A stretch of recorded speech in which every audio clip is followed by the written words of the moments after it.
I'm making one of my favorite desserts. It's sweet, it's creamy, and it's tart. It's lemon meringue pie. Simpol, simpol, luto na, ha, ha. I start by making my short crust pastry for the pie shell, and I'm using 200 grams of salted sweet cream butter from Arla. This is 500 grams, and I will cut it into small pieces. So it's very important that your butter is properly chilled. And I will add my butter to my flour. I'm using all-purpose flour. You can actually use your hands. You can use a fork, a pastry blender, or a food processor, but I will use my fingers just to combine the butter and the flour. So, ang gagawin mo dito ay medyo may buo-buo pang butter. So, you try to blend it as much as possible, but not entirely. I will also season this with salt. I'm using half a teaspoon of salt, or you can use a fork for this. So, this crust will be very flaky and buttery. Once you have quite a rough texture like that, a little lumps of butter, we will add our cold milk. So, I'm using 1/4 cup of Arla full cream milk. Be sure that your milk is very cold. Add it little by little, and we will press it into a dough.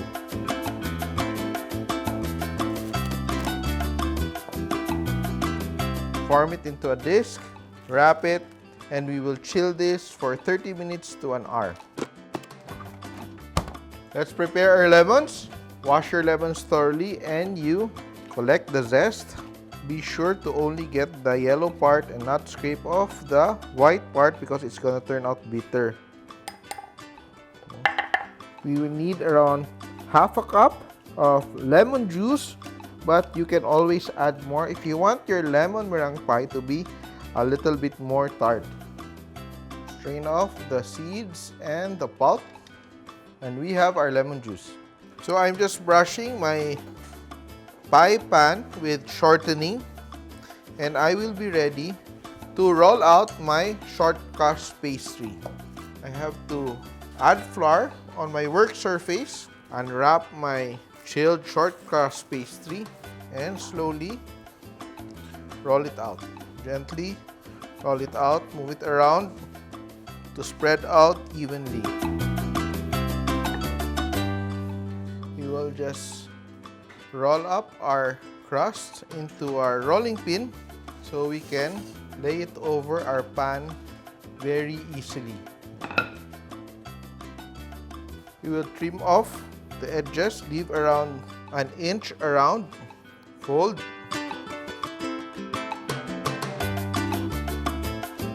And let's make the edges using your finger. We will just crimp the sides. Fork.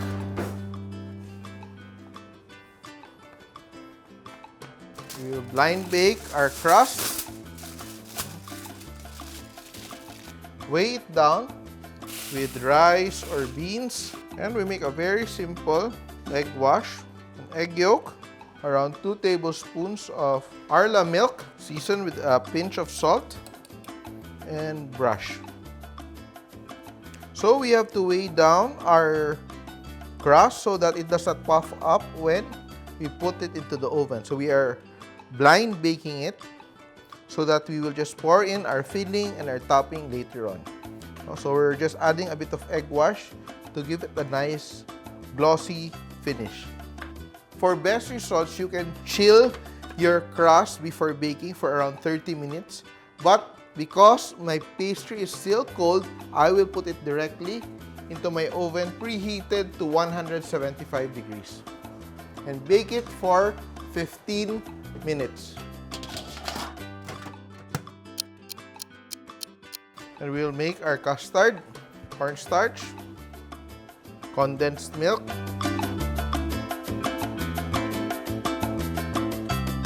salt, lemon zest, and Arla full cream milk. Be sure everything is combined before turning on the heat of your stove. We will slowly cook our cream and cornstarch until it has thickened.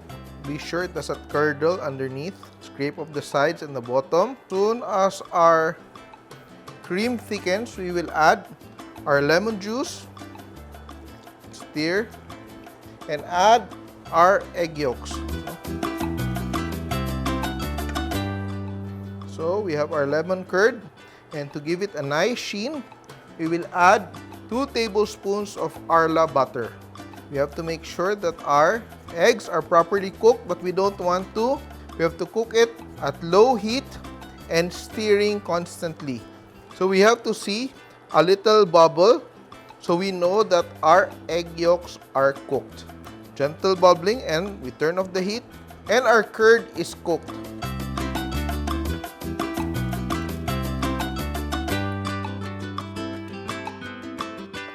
Very nice. And we're ready to make our meringue. Egg whites and cream of tartar.